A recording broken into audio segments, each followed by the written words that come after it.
요한복음 강의의 14번째 시간으로 하나님의 사랑과 거듭남이라는 제목으로 하나님 말씀, 우리가 계속해서 예수님과 니고데모와의 그 대화의 장면을 살펴보고 있습니다. 예수님께서는 그 당대의 그 유대인의 지도자일 뿐만 아니라 유대인의 선생이라고 또한 말하고 있는데, 유대인의 선생 또 바리새인이었던 니고데모를 만나셨습니다. 그가 그 당대의 최고의 그런 석학이었고, 또 예루살렘에서 또 세 번째 손가락 안에 드는 굉장한 부를 가지고 있었던, 또 산헤드린 공의회의 회원이었던 그런 지도자였지만, 성경은 그를 밤의 사람이라고 말하고 있죠. 그가 예수님께 찾아와서 질문을 하고 예수님께서 말씀을 하시는 그런 장면들을 우리가 지금 살펴보고 있는 것입니다. 그 니고데모에게 예수님께서는 하나님 나라의 진리를 아주 친절하게 잘 설명하시죠. 근데 오늘 우리가 읽은 본문에도 나오지만 예수님만이 하늘에서 오신 분이십니다. 그래서 하나님 나라의 진리를 예수님만이 분명하게 알고 계세요. 땅의 사람들은 모릅니다. 예수님께서 그것을 밝혀주셔야만 우리가 알 수 있죠. 그 하늘에 계신 그 하나님께서 이 땅에 오셔서 그 하늘의 진리를 설명을 하시는데, 그 하늘의 진리가 너무나 방대하기 때문에, 그리고 너무나 이해할 수 없는 초월적인 진리이기 때문에 그것을 이 땅의 언어로밖에 표현할 수가 없는 것이죠. 우리가 인식할 수 있는 이 땅의 언어로 이제 표현을 하십니다.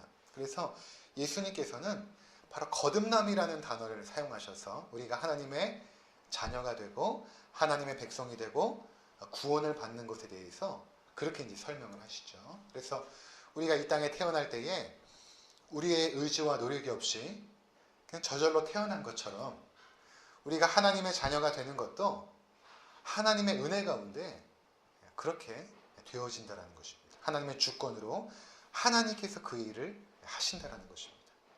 우리의 부모가 우리를 이 땅에 태어나게 한 것처럼 하나님께서 우리를 하나님의 자녀가 되게 하신다는 것이죠. 우리의 의지와 노력과는 상관이 없는 것이라고 이제 말씀을 하십니다. 그리고 나서 그것에 대해서 아직까지 니고데모가 잘 이해하지 못하니까 마치 그것은 물과 성령으로 나는 것과 같다 이렇게 말씀하시죠. 그래서 물이라는 것은 상징적인 것이죠. 성령에 대한 보조적인 표현인 것입니다. 물과 같은 성령 이렇게 말하면 될 것입니다. 물이 너희의 죄를 정결하게 하듯이 성령께서 너희를 정결하게 하사 너희 죄를 사하시고 너희 마음의 굳은 마음을 제거하시고 하나님의 백성으로 삼아주신다 라는 에스겔서의 말씀을 니고데모에게 말하면서 그렇게 되는 것이다. 에스겔서 37장에 마치 마른 뼈에 하나님의 말씀이 임하자 그 마른 뼈가 살아난 것처럼 네가 거듭나는 것은 하나님의 말씀으로 성령께서 역사하여서 되는 것이다. 이렇게 이제 말씀하셨던 것입니다. 자, 그러면서 그래도 니고데모가 아직 그것을 잘 이해를 하지 못했어요. 하늘의 언어니까, 그렇죠? 땅의 언어로 예수님께서 계속 표현하시죠. 땅의 언어로. 그래서 이제 바람이 부는 것으로 이제 설명을 하시죠. 그러니까 바람이 부는 것을 봐라. 이 바람, 지난주에 제가 말씀을 드리진 않았는데 이 바람과 이 성령이라는 것이 발음이 똑같아요. 푸뉴마라고 하는데 바람도 푸뉴마고 성령도 푸뉴마입니다. 이게 이 단어의 우리가 이제 영어 단어를 이렇게 찾아보면 어떤 단어는 한 가지 단어에 여러 가지 뜻이 있잖아요. 1번, 2번, 3번 마찬가지로 이 푸뉴마라는 단어에 1번 성령, 2번 바람 이런 뜻이 있습니다. 그 어원을 찾아가 보다 보면 맨 꼭대기에 그 하나님의 호흡이라는 그 뜻이 있어요. 하나님의 호흡이 바람으로 또는 성령으로 이렇게 단어가 정리가 된 것이죠. 예수님께서 이렇게 푸뉴마라는 단어, 바람이라는 단어와 성령이라는 것이 같은 단어인데 그것을 사용하여서 네가 바람이 부는 것을 보면 나뭇가지가 흔들리고 우리의 뺨에 스치는 그 기운을 통해서 바람의 존재를 알지만 그것이 어디로부터 불어와서 어떻게 흘러가는지 알지 못하지 않느냐. 뿐만 아니라 너가 그 바람을 컨트롤할 수도 없지 않느냐.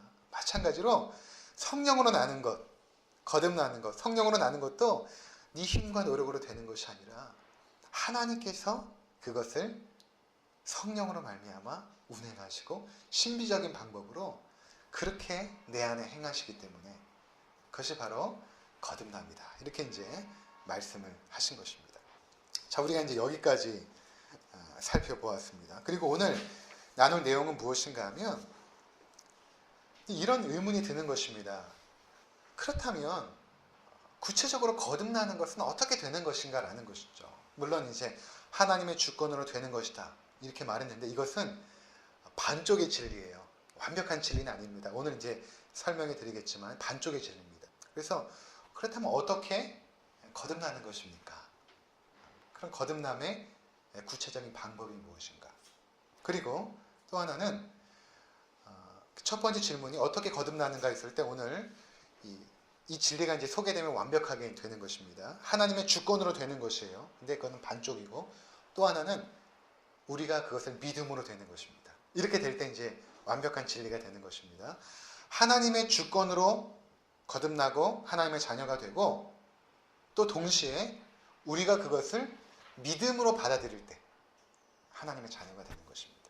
이게 이제 첫 번째 우리가 나누게 될 내용입니다. 두 번째는 그러면 무엇을 믿는 것입니까? 라는 것입니다. 그것은 무엇을 믿는 것입니까? 이것에 대한 것을 우리가 나누게 될 것이고 마지막 세 번째는 그러면 왜 하나님께서 우리를 그렇게 거듭나게 하십니까? 그 거듭남의 그 동기, 그 원천, 그것이 무엇인가? 이렇게 세 가지를 우리가 살펴보도록 하겠습니다. 첫 번째로 그렇다면 어떻게 거듭나는가? 우리가 쭉 살펴본 것처럼 그것은 하나님의 전적인 주권으로 되는 것이. 이것을 우리가 반드시 기억해야 됩니다. 그런데 동시에 믿음으로 되는 것입니다. 근데 이것이 얼마나 그 논리적인 모순이 있는가 하면 한편에서는 하나님의 주권으로 되는 것이다 라고 말하고 또 한편에서는 너희가 그것을 믿어야 된다 이렇게 말하거든요. 성경은 이 두 가지의 이 평행선 같은 논리를 함께 주장해요. 이것이 만날 수가 없어요. 그러니까 우리가 인간의 논리적인 사고로는 이 평행선 같은 논리가 만나지질 않아요. 그래서 이 교회사 가운데 또는 신학자들 가운데 이 논리를 절충하려는 노력들이 있었어요. 근데 이것을 절충하게 되면 어떻게 되냐면 한쪽의 논리가 파괴되어지거나 두 가지의 그 논리가 다 손상이 되어버려요. 그래서 우리는 죄인이기 때문에 이 하늘의 이 엄청난 신비를 다 이해할 수가 없어요. 그래서 그냥 이것을 우리는 그냥 받아들여야 되는 것입니다. 이해하려고 노력하면 더 안 돼요. 그냥 이 두 가지 논리를 함께 받아들여야 됩니다. 하나는 우리가 믿어야 되는 것이고 또 한편에서 하나님의 주권으로 된다라는 이 두 가지 논리를 그냥 우리는 받아들여야 된다라는 것입니다. 그러니까 만일 이렇게 우리가 질문해 볼 수 있습니다. 어떤 사람이 이제 구원받지 못하고 죽었어요. 그래서 하나님의 심판대 앞에 섰습니다. 하나님의 심판대 앞에서 이제 그가 심판을 받죠. 너는 살아생전에 나를 믿지 않았기 때문에 하나님을 믿지 않았기 때문에 너는 저 영원한 지옥 형벌을 받을 것이다. 그리고 이제 심판을 했습니다. 그런데 그 사람이 이렇게 대항하는 것입니다. 하나님 앞에. 하나님, 제가 구원받지 못한 것은 하나님이 나를 부르시지 않고 나를 선택하지 않고 나를 구원해 주지 않았기 때문에 그 책임은 하나님께 있는 것 아닙니까? 이렇게 이제 대항을 하는 것입니다. 우리가 지금까지 살펴본 바로는 그렇게 되는 것이죠. 그렇게 할 수 없다라는 것입니다. 우리가 구원받지 못한 것은 또한 내 책임이에요. 그러니까 오늘 그 부분을 우리가 살펴보고자 하는 것입니다. 전에 말씀드린 바가 있지만 이런 내용인 것입니다. 이제 하나님의 주권에 대해서 철저하게 믿는 사람이 이런 일이 이제 생긴 거예요. 배를 타고 가다가 어떤 사람이 이제 사고로 물에 빠진 것입니다. 근데 그 상황에서 이렇게 생각하는 거예요. 하나님의 주권을 믿는 사람이 만일 저 사람이 살아나는 것이 하나님의 뜻이라면 내가 구하지 않더라도 살아나겠지. 그것은 하나님의 뜻에 달린 것이다. 이렇게 생각하고 그 사람을 내버려 두는 것입니다. 우리가 인생을 살아갈 때도 그럴 때 있지 않습니까? 저 사람을 내가 꼭 구원하고 싶은데 전도해서 하나님 백성 만들고 싶은데 하나님의 주권을 믿는 사람, 극단적인 경우예요. 극단적인 경우에 그 사람을 믿고 안 믿고는 내가 복음을 전하는 것과 상관없이 하나님의 뜻이면 믿겠지 라고 생각하는 이 극단적인 생각. 잘못된 생각이라는 것입니다. 성경은 그것 또한 그 사람의 믿음이 중요한 것이고 네가 복음을 전하지 않았기 때문이다. 이렇게 말하고 있어요. 그 핏값을 너에게 찾을 것이다. 이렇게 말하고 있거든요. 이 두 가지의 그 상반된 논리가 함께 진행이 된다는 것입니다. 그래서 구원은 분명히 하나님의 주권입니다. 우리가 구원받고 못 받고는 우리의 의지와 노력이 아니라 하나님의 주권으로 되는 것이. 그런데 동시에 성경은 우리의 믿음으로 된다라고 말하고 있는 것입니다. 그 책임이 바로 나에게 있다라고 말하는 것입니다. 이 논리가 합리적으로 이해하는 것은 불가능합니다. 그래서 아까 말씀드린 것처럼 그냥 이것을 여러분들은 받아들이면 되는 것입니다. 삼위일체라는 그 진리도 마찬가지죠. 우리 이성으로 삼위일체가 이해가 되지 않습니다. 그 신비적인 그 하나님 나라의 진리이기 때문에 그냥 받아들일 뿐인 것이죠. 그래서 이러한 내용이 나올 때는 우리가 오히려 어떻게 이렇게 성경은 상충되는 논리를 함께 증거하는가가 아니라 우리가 죄인이기 때문에 하나님 나라의 신비를 다 이해할 수 없구나. 이렇게 이제 생각을 하셔야 되는 것입니다. 하나님 나라의 신비는 우리의 이성과 논리를 초월하고 있구나. 그렇기 때문에 참 신비롭다. 하나님은 정말 우리가 이해할 수 없는 그런 신비한 분이다. 이렇게 이제 우리가 경외감을 가져야 된다는 것입니다.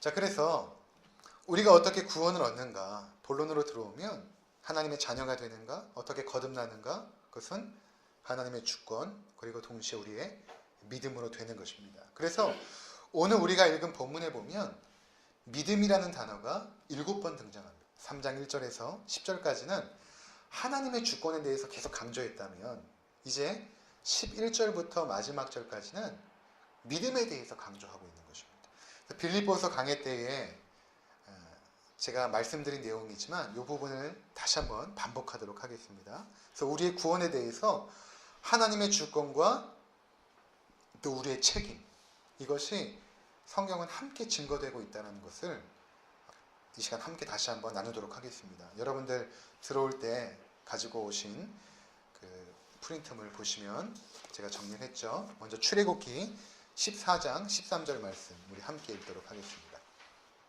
우리 함께 읽겠습니다. 시작. 모세가 백성에게 이르되 너희는 두려워하지 말고 가만히 서서 여호와께서 오늘 너희를 위하여 행하시는 구원을 보라. 너희가 오늘 본 애굽 사람을 영원히 다시 보지 아니하리라. 여호와께서 너희를 위하여 싸우시리니 너희는 가만히 있을지어다. 여호와께서 모세에게 이르시되 너는 어찌하여 내게 부르짖느냐. 이스라엘 자손에게 명령하여 앞으로 나아가게 하고. 자, 이 장면은 우리가 잘 알고 있는 이스라엘 백성들이 이제 홍해 앞에 섰어요. 홍해 앞에 서서 그들이 굉장한 두려움 가운데 있습니다. 뒤에는 바로의 군대가 병거를 타고 막 쫓아오고 있죠. 자, 그때에 모세가 이제 한 말입니다. 모세가 뭐라고 말하냐면 13절에 너희는 두려워하지 말고 가만히 서서 여호와께서 오늘 너희를 위하여 행하시는 구원을 보라. 이렇게 말씀하십니다. 하나님께서 너희를 구원하실 것이다. 이렇게 말하죠. 그러면서 그 밑에 보면 너희는 가만히 있을지어다. 하나님께서 오늘 너희를 위해서 싸우실 것이기 때문에 너희는 가만히 있을지어다. 하나님께서 너희를 구원하실 것이다. 이렇게 말합니다. 하나님의 주권에 대한 강조죠. 하나님께서 다 하실 것이다. 그런데 15절에 이렇게 말합니다. 여호와께서 모세에게 이르시되 여호와께서 말씀하십니다.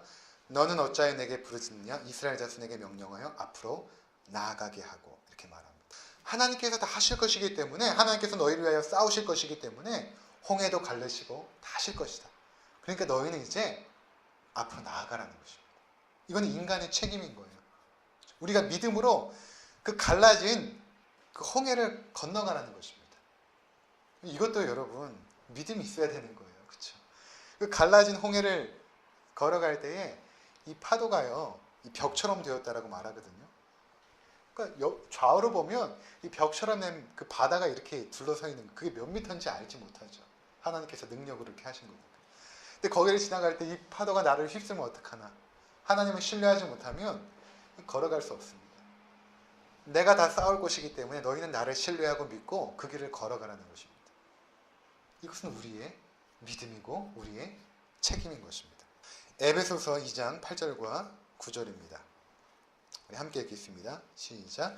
너희는 그 은혜에 의하여 믿음으로 말미암아 구원을 받았으니 이것이 너희에게서 난 것이 아니요 하나님의 선물이라. 행위에서 난 것이 아니니 이는 누구든지 자랑하지 못하게 함이라. 아멘. 자, 보니까 우리가 구원을 받았는데 어떻게 구원을 받았는가? 하나님의 은혜에 의하여 믿음으로 말미암아, 이렇게 말하고 있죠. 하나님의 은혜는 하나님의 주권적인 은혜. 믿음은 무엇입니까? 믿음은 우리가 그 하나님의 그 구원을 믿는 것이죠. 하나님을 믿는 것입니다. 자, 근데 그 뒷구절이 더 중요해요. 이것이 너희에게서 난 것이 아니요 하나님의 선물이라, 이렇게 말합니다. 자, 그러니까 우리가 믿음을 가진 것도 사실은 내가 믿은 것 같은데 하나님의 선물이라는 것입니다. 이스라엘 백성들이 홍해 바다를 건너게 된 것도, 그들이 하나님을 신뢰해서 그 길을 건너가게 된 것도 그 믿음이 어디서 나온 것인가? 하나님의 선물이었던 것이죠. 하나님의 선물이었던 것입니다. 그러니까 내가 사실은 믿은 것 같은데 그 믿음도 하나님께서 우리에게 선물로 주신 거예요. 그래서 이 구원의 서정이라고 하는데, 신학교에 가면 뭘 배우냐면 우리가 구원받은 그 구원의 서정에 대해서 말하고 있는데, 그 첫 번째가 무엇이냐면 하나님의 부르심입니다. 소명이라고 말하는데 하나님의 부르심. 그 다음 단계가 뭐냐면 중생이에요. 하나님께서 부르시면 그 다음에 거듭나요. 중생. 그 다음에 세 번째 단계가 뭐냐면 그 다음에 회심이에요. 회심. 그러니까 우리가 생각하기에는 내가 회개하고 하나님을 믿을 것 같지만 그게 아니라 하나님께서 부르셔서 우리를 거듭나게 하시면 그 거듭난 영혼 가운데 회개가 나와요.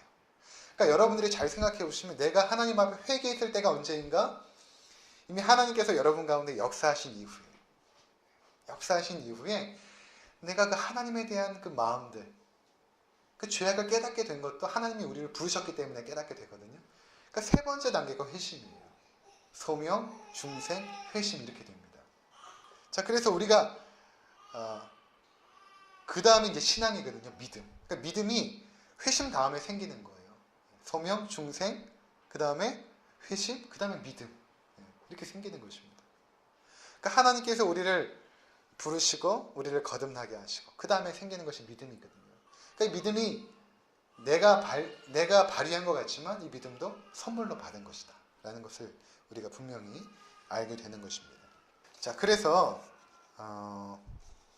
사도행전 함께 보겠습니다. 사도행전 18장 9절과 10절 함께 읽겠습니다. 시작.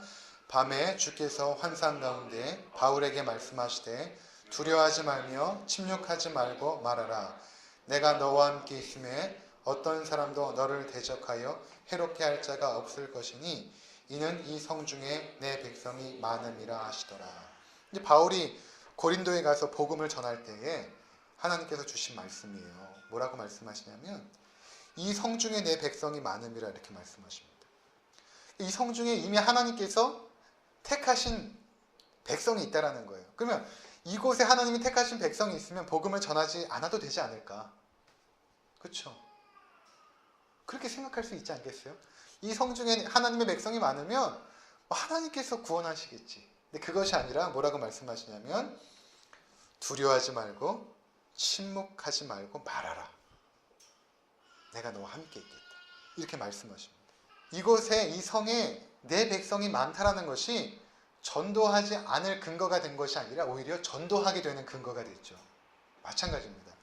우리가 구원받은 것이 하나님의 주권으로 된다라는 것은 우리 가운데 그럼 하나님 뜻대로 다 되겠네요 라는 것이 아니라 내가 그럼 더 믿음으로 살아야지, 내가 더 하나님을 의지하고 하나님을 신뢰해야지 라는 믿음으로 우리를 인도한다라는 것입니다. 빌립보서 2장 12절 13절 함께 읽겠습니다. 그러므로 나의 사랑하는 자들아, 너희가 나 있을 때뿐 아니라 더욱 지금 나 없을 때에도 항상 복종하여 두렵고 떨림으로 너희 구원을 이루라. 너희 안에서 행하신 이는 하나님이시니 자기의 기쁘신 뜻을 위하여 너희에게 소원을 두고 행하게 하시나니. 자, 너희가 두렵고 떨림으로 너희 구원을 이루라, 이렇게 말씀하시죠. 우리의 책임에 대해서 강조합니다. 너희가 너희 구원을 이루어가야 된다. 너희 책임이다. 네가 믿음으로 신실하게 하나님을 붙잡고 그렇게 해나가야 된다라고 말씀합니다. 그러면서 13절에는 너희 안에서 행하시는 이가 하나님이시니 이렇게 말합니다. 그러니까 너희가 두렵고 떨림으로 너희 구원을 이루어갈 때에 그것이 너희가 하는 것이 아니라 하나님께서 너희 가운데 그렇게 행하게 하신다는 것입니다. 이 하나님의 주권과 우리의 책임, 우리의 믿음, 이 두 가지의 이 평행선 같은 논리가 성경은 계속해서 우리 가운데 증거되고 있다는 것입니다. 자, 그래서 이런 두 개의 논리는 우리가 얻은 구원이 얼마나 완전하고 안전한지를 깨닫게 합니다. 우리가 때로는 믿음이 연약해질 때가 있죠. 내가 정말 구원받은 하나님의 백성이 맞는가? 그럴 때가 있습니다. 불안할 때가 있어요. 그때 우리의 구원이 이것이 나에게 달린 것이 아니라 하나님께서 하시는 일이지. 로마서 8장에 말한 것처럼 하나님께서 사랑하는 그 사람을 세상의 그 어떤 것도 끊을 수 없다라고 말씀하신 세상의 환난이나 핍박이나 그 어떤 것도 하나님의 사랑에서 끊을 수 없다라고 했던 그 사랑이 나를 붙잡고 있기 때문에 내 구원은 안전해 라고 우리는 확신할 수 있게 되는 것입니다. 반면에 너무나 그 확신에 짙어가지고 우리의 신앙이 나태해질 때마다 우리는 어떻게 생각해야 됩니까? 내가 하나님께서 너희 구원을 이루라고 말씀했으니까 내가 더욱더 하나님을 믿음을 가지고 신실하게 붙잡아야 돼 라는 우리의 책임에 대한 강조로 우리의 신앙을 인도한다는 것입니다. 한편에서는 구원의 확신을 주고 한편에서는 더 열심을 낼 수 있도록 우리를 더욱더 권고하고 우리를 인도한다는 것입니다. 자, 첫 번째 이렇게 오늘 본문을 통해서 믿음에 대한 강조, 이것을 우리가 분명하게 깨달았습니다. 믿어야 된다는 것입니다. 그렇다면 두 번째는 무엇을 믿는가 하는 것이죠. 그 믿음의 내용이 무엇인가 하는 것입니다. 오늘 14절과 15절을 보시면 예수님께서 이렇게 말씀하십니다. 모세가 광야에서 뱀을 든 것 같이 인자도 들려야 하리니 이는 그를 믿는 자마다 영생을 얻게 하려 하십니다. 이렇게 말합니다. 우리가 믿는 내용이 무엇인가? 그것은 들려진 인자를 믿는 것입니다. 이는 그를 믿는 자마다 영생을 얻게 하려 하십니다. 들려진 인자. 모세가 광야에서 뱀을 든 것처럼 인자가 들려질 것인데 이것을 믿는 것. 이것이 믿음의 내용인 것입니다. 자, 그럼 우리가 민수기 21장의 내용을 알아야 될 것입니다. 모세가 광야에서 뱀을 든 사건이 무엇인가? 우리가 굉장히 잘 아는 내용입니다. 이스라엘 백성들이 이제 출애굽하면서 광야에 가다가 길이 험하죠. 험하고 이제 물도 없고 음식도 이제 하찮으니까 그들이 하나님을 원망하고 이제 불평하기 시작합니다. 하나님의 그 은혜에 대해서 감사하고 기뻐해야 되는데 그렇지 않고 원망하고 불평합니다. 그것을 이제 하나님께서 들으셨어요. 그래서 하나님께서 그들을 심판하시죠. 불뱀을 보낸 것입니다. 이 불뱀은 이 사막 같은 데 사는 한 10cm 정도 되는 조그만 뱀인데 굉장히 빨라요. 근데 이것을 이제 한번 물리게 되면 몸에 열이 나가지고 이제 고열로 죽게 되는 그런 뱀인데 그 뱀을 이제 하나님께서 보내가지고 이스라엘 백성들이 물려 이제 죽어가는 것입니다. 굉장히 고통 가운데 죽어가면서 그들이 모세에게 간청을 합니다. 하나님 앞에 기도하여서 제발 좀 우리가 살 수 있도록 해달라 이렇게 말하죠. 그때 이제 모세가 하나님께 이제 간청을 합니다. 기도를 하죠. 그때 하나님께서 뭐라고 말씀하시냐면 네가 놋뱀을 만들어라. 놋뱀을 만들어서 장대 끝에 달고 덮이 들어라. 그리고 뱀에 물려서 죽어가는 사람들이 그 놋뱀을 쳐다보면 살게 될 것이다. 이렇게 이제 말씀하십니다. 바로 그것처럼 예수님께서 인자도 들려야 된다 이렇게 말씀하십니다. 그럼 인자가 들려야 된다는 것은 무슨 의미인가? 이 요한은 한 단어에 두 가지 의미를 담고서 사용하는 경우가 굉장히 많이 있거든요. 아까 제가 그 푸뉴마, 바람과 성령에 대해서도 말씀을 드렸지만 이것도 마찬가지죠. 이 들리다라는 단어가 두 가지 의미가 있습니다. 하나는 그냥 들려진다. 여기 있는 이제 물컵이 이렇게 들린 것처럼 이렇게 들린다라는 의미가 있어요. 그러니까 예수님께서 나중에 십자가에서 들려질 거예요. 그렇죠? 장대에 놋뱀이 달려서 들려지듯 예수님께서 십자가에 못 박혀서 들려질 것입니다. 이렇게 십자가에 못 박혀서 들려질 것이라는 첫 번째 의미가 있고 또 하나의 의미는 무엇인가 하면 영광 받으신다는 의미가 있어요. 제가 거기 써놨죠. 요한복음 8장 28절에 보면 이에 예수께서 이르시되, 우리 함께 읽을까요? 시작. 이에 예수께서 이르시되 너희가 인자를 든 후에 내가 그인 줄 알고 또 내가 스스로 아무것도 하지 아니하고 오직 아버지께서 가르치신 대로 이런 것을 말하는 줄도 알리라. 너희가 인자를 든 후에 내가 그인 줄 알고 하나님의 아들인 줄 알게 될 것이다. 또 요한복음 12장 32절 함께 읽겠습니다. 내가 땅에서 들리면 모든 사람을 내게로 이끌겠노라 하시니. 자, 여기서 이 들리다라는 의미는 예수님의 죽으심과 부활로 말미암아 얻게 될 그 하나님의 영광을 의미하는 것입니다. 마태, 마가, 누가복음에서는 예수님의 죽으시고 부활하시는 과정을 예수님의 순환 또는 고난이라고 말하고 있지만, 요한복음에서는 그 과정을 하나님의 영광을 받으시는 과정이라고 말하고 있거든요. 그래서 요한복음 13장부터 나중 20장까지는 하나님의 영광을 받으시는 과정으로, 그래서 그것을 영광의 책이라고 말한다고 했죠. 그래서 인자가 들린다라는 것은 십자가의 높이 들리는 예수님의 죽으심과 부활, 그것으로 말미암아 얻게 될 그 하나님의 영광, 그것을 동시에 말하고 있는 것입니다. 자, 그렇게 되면 우리가 믿는 내용이 무엇인가? 그것은 바로 예수 그리스도의 죽으심과 부활, 그리고 그것으로 말미암아 예수께서 하나님의 영광을 받으신 이러한 일련의 역사적 사건, 이것을 내가 믿음으로 받아들인다는 것입니다. 이것이 이미 2000년 전에 일어났던 일이에요. 십자가에서 예수라는 청년이 실제로 못 박혀 죽었다는 기록이 역사에 있어요. 지어낸 얘기가 아니에요. 근데 그 예수가 부활했죠. 무덤이 없어요. 모든 종교에는 무덤이 있는데 예수님의 무덤이 없어요. 그리고 실제로 그 예수님의 부활을 목격한 수많은 사람들이 있었어요. 그리고 예수님의 제자들은 예수님이 십자가에 못 박혀 가실 때 다 도망갔던 사람들이에요. 근데 어느 순간 그들이 담대하게 나와가지고 예수가 부활했다라고 외치기 시작했어요. 어떻게 된 거예요? 실제로 부활한 예수를 만났기 때문에 그런 거예요. 어떻게 그 변화를 설명할 수 있겠습니까? 그리고 그 이후에 교회가 생기기 시작했어요.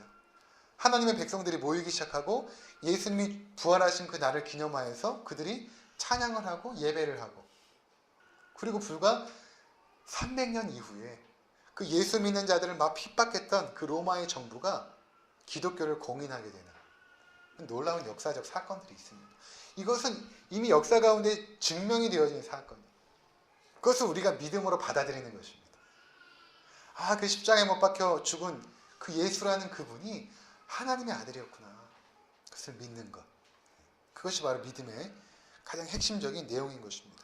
자, 그래서 민수기에 보면, 민수기 21장에 보면 하나님을 원망하여 하나님의 심판 아래 있던 죄인들이 있죠. 하나님께서 그 죄인들을 향하여 지금 진노하고 계십니다. 근데 그 진노하고 계신 하나님께서 그 이스라엘 백성들이 살 수 있는 구원의 길을 열으셨습니다. 그 구원의 길이 뭐냐면 노뱀을 쳐다보는 거예요. 그렇죠? 마찬가지로 여기 죄인들이 있습니다. 이 죄인들은 하나님을 반역한 죄인들이에요. 그리고 하나님께서 지금 그 죄인들을 향하여 진노하고 계십니다. 근데 그 하나님께서 그 죄인들이 살 수 있는, 그 죄인들이 구원받을 수 있는 길을 열어주셨어요. 그 길이 무엇인가 하면 바로 예수 그리스도의 십자가라는 것입니다. 그래서 그 십자가를 우리가 믿을 때에 우리는 구원을 받는 것입니다. 다른 길이 있는가? 하나님께서 열어두신 다른 구원의 길이 있지 않을까? 좀 더 착하게 살고 선하게 살고 뭔가 종교 행위를 열심히 해서. 근데 하나님께서 그런 길을 열어두시지 않았어요. 하나님께서 우리 가운데 열어두신 오직 한 길은 그의 아들을 세상에 보내시고 죽게 하시고 부활시킨 것, 그리고 그분을 믿는 자들로 하여금 구원하기로 한 것, 이거밖에는 길이 없다라는 것입니다. 이거밖엔 길이 없어요. 그래서 기독교는 굉장히 좁은 길입니다. 굉장히 독선적이죠. 배타적입니다. 욕해도 상관이 없어요. 많은 종교들이 왜 기독교만 너희 안에만 구원이 있다라고 말하냐? 어쩔 수 없어요. 그것이 하나님의 말씀이니까. 하나님께서 열어두신 길은 그거밖에 없어요. 근데 더 놀라운 사실, 하나님께서 이 구원의 길을 우리 모두에게 열어주셨다는 것입니다. 어떠한 죄인도 이것을 믿으면 구원을 받아요. 어떠한 죄인도. 그러니까 하나님의 사랑이 이렇게 넓다라는 것입니다. 하나님이 왜 이렇게 독선적입니까? 왜 이렇게 배타적입니까? 그렇지 않아요. 어떤 죄인도 구원할 만큼 그 하나님의 사랑이 열려져 있다는 것입니다. 자, 그래서 세 번째 주제가 이것입니다. 그럼 왜 하나님께서 우리에게 구원을 허락하시는가? 그것은 하나님께서 우리를 사랑하셨기 때문이라고 말하고 있습니다. 16절과 17절 보면 하나님이 세상을 이처럼 사랑하사 독생자를 주셨으니 이는 그를 믿는 자마다 멸망하지 않고 영생을 얻게 하려 하십니다. 하나님이 그 아들을 세상에 보내신 것은 세상을 심판하려 하심이 아니요 그로 말미암아 세상이 구원을 받게 하려 하십니다. 여기서 하나님이 세상을 이처럼 사랑하사 이렇게 말할 때 그 세상은 우리가 전에도 살펴본 적이 있죠. 원어로 하면 코스모스입니다. 코스모스. 이 코스모스란 단어는 질서, 조화, 아름다움 이런 뜻이 있어요. 그러니까 우리가 그 우주를 코스모스라고 말합니다. 코스모스. 그러니까 우주가 굉장히 조화롭고 완벽한 질서 가운데 있거든요. 하나님께서 창조하셨기 때문에 그래요. 하나님의 모든 창조는 조화와 질서가 있어요. 그리고 그 조화와 질서 가운데 탄생되어지는 것이 아름다움이거든요. 그 세상. 그게 원래 하나님께서 창조했던 세상이죠. 근데 그 세상이 인간의 범죄로 말미암아 타락해서 어떻게 됐냐면 혼돈과 무질서. 그 혼돈과 무질서 가운데 우리 가운데 보여지는 결과들이 무엇입니까? 온갖 난무한 죄악 덩어리들이죠. 의 교육법은 어떤 게부터? 그래서 5개월 된 아이 3-4시간 있어도 그 아이가 기다립니다. 손가락을 빨고 기다리고 있어요. 이것이 어릴 때부터 부모가 훈련시키는 거예요. 아이를 그렇게. 왜 그렇습니까? 우리가 죄악으로 타락했기 때문에 우리 안에 질서도 없고 조화도 없어요. 그 무질서와 무조화 가운데 생겨나는 것이 온갖 죄악 덩어리들이라는 것입니다. 그 무질서 속에서 나온 것이거든요. 그러니까 세상이 지금 어떤 세상이 되었냐면 코스모스의 세상이 아니라 너무나 무질서하고 파괴되어져 버린 혼돈 가운데 있는 그 세상. 그래서 하나님을 반역하고 온갖 난잡한 죄악들이 난무한 세상이 되어버린 것입니다. 근데 그 세상을 하나님께서 사랑했다는 거예요. 여기서 세상을 사랑했다고 했을 때 그 세상은 하나님께서 처음 창조했을 때 그 조화로운 세상이 아니라 하나님을 반역하여서 무질서와 혼돈 가운데 온갖 죄악이 난무한 그 세상을 하나님이 사랑했다는 것입니다. 그 하나님의 사랑 때문에 우리가 하나님의 자녀가 된 거예요. 그래서 로마서 5장 8절 우리 함께 보도록 하겠습니다. 우리가 아직 죄인 되었을 때에 그리스도께서 우리를 위하여 죽으심으로 하나님께서 우리에 대한 자기의 사랑을 확증하셨느니라. 하나님께서 우리의 사랑을 언제 확증하셨는가? 우리가 하나님을 사랑할 때, 뭔가 하나님 앞에 나아갈 때가 아니라 우리가 죄인 되었을 때, 우리가 세상이었을 때 우리를 사랑하셨다. 그리고 10절엔 또 이렇게 말합니다. 함께 읽겠습니다. 시작. 곧 우리가 원수 되었을 때에 그의 아들의 죽으심으로 말미암아 하나님과 화목하게 되었은즉 화목하게 된 자로서는 더욱 그의 살아나심으로 말미암아 구원을 받을 것입니다. 우리가 이미 원수 되어졌을 때 하나님께서 우리를 사랑하사 그 아들을 보내신 것입니다. 여러분, 과연 이 세상에 존재하는 어떤 것들 중에 원수를 사랑해서 그 원수를 위해서 하나밖에 없는 자기의 아들을 내어줄 수가 있겠습니까? 내어준다는 것은 십자가의 죽음을 의미하거든요. 어떻게 원수를 위해서 자기 아들을 십자가에 내어 죽게까지 내몰 수 있는 사람의 세상이 어디 있겠습니까?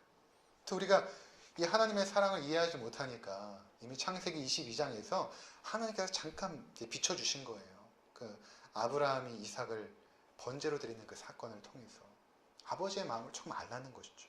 거기 22장 1절에 보면 이렇게 말하잖아요. 내 사랑하는 아들 독자 이삭 이렇게 말하잖아요.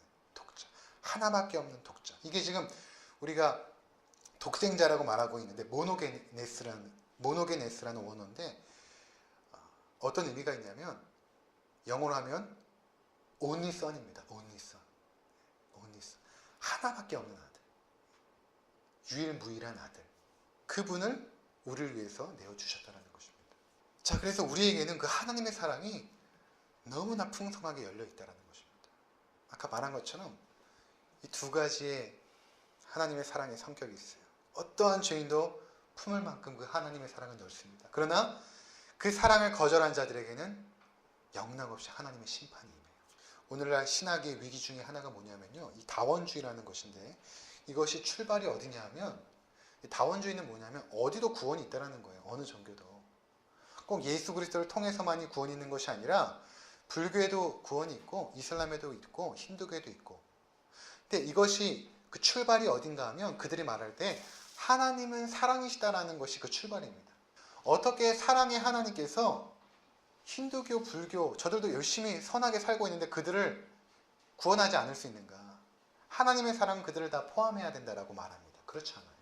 하나님은 사랑이시지만 동시에 공의로우신 분이세요. 그래서 하나님이 열어두신 그 구원의 길에 믿음으로 반응하지 않는 자들은 심판을 받게 됩니다. 이것이 오늘 우리 가운데 증거하고 있는 또 하나의 메시지인 것입니다. 그래서 18절을 한번 보시기 바랍니다. 그를 믿는 자는 심판을 받지 아니하는 것이요 믿지 아니하는 자는 하나님의 독생자 이름을 믿지 아니함으로 벌써 심판을 받은 것이니라. 이렇게 말하고 있습니다. 그럼 나중에 저 뒤에 보시면 3장 맨 마지막 절 한번 보세요. 36절 보면 아들을 믿는 자에게는 영생이 있고 아들에게 순종하지 아니하는 자는 영생을 보지 못하고 도리어 하나님의 진노가 그 위에 머물러 있느니라. 그러니까 이 하나님의 사랑, 우리가 오해하면 안 됩니다. 어떤 죄인도 풀 만큼 넓지만 그 사랑을 거절하는 자들에게는 하나님의 굉장히 무서운 진노와 심판이 임한다는 것입니다. 이것은 목사들이 또는 전도자들이 사람들을 무섭게 해서 예수 믿게 하려고 하는 것이 아니라 이것이 하나님 나라의 진리예요. 이렇게 성경이 우리 가운데 말하고 있습니다. 이 자리에는 예수 그리스도를 믿어 하나님의 자녀가 되신 분들이 있습니다. 그분들은 독생자를 아끼지 않고 내어주신 그 하나님의 그 엄청난 사랑을 받으신 거예요. 우리가 이미 원수 되었을 때 그 사랑을 받았어요. 그러면 그 사랑에서 결코 끊어지지 않습니다. 여러분이 그 받은 그 사랑은 결코 끊어지지 않아요.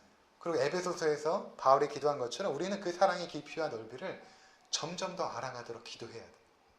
내가 하나님을 더 사랑하게 하옵소서라는 기도보다는 먼저 뭘 해야 되냐면 그 사랑의 깊이와 넓이가 어떠한지를 깨달아 알게 하옵소서라고 기도해야 돼요. 우리는 너무나 모르고 있어요. 근데 그 사랑을 우리가 깨닫게 되면 사랑하게 되어 있거든요. 그래서 그 사랑을 알게 해달라고 기도해야 되는 것입니다. 또는 아직 그 사랑을 모르시는 분도 있습니다. 아직 그 하나님의 사랑을 아직 체험하지 못한 분들이 계세요. 그분들은 오늘 말씀 가운데 예수 그리스도를 믿으시기를 바랍니다. 여러분의 마음의 문을 열고 그 하나님의 사랑을 받아들이시기 바랍니다. 하나님이 우리에게 원하시는 것은 다른 것이 아니에요. 그냥 장대에 달린 노뱀을 바라보듯 십자가에 달린 예수 그리스도를 바라보고 믿는 것입니다. 그때 그 하나님이 예비하신 그 풍성한 하나님 나라의 그 사랑과 은혜가 우리 가운데 물밀듯이 파도처럼 밀려온다라는 것입니다. 아무쪼록 그러한 구원의 은혜 가운데 거하시는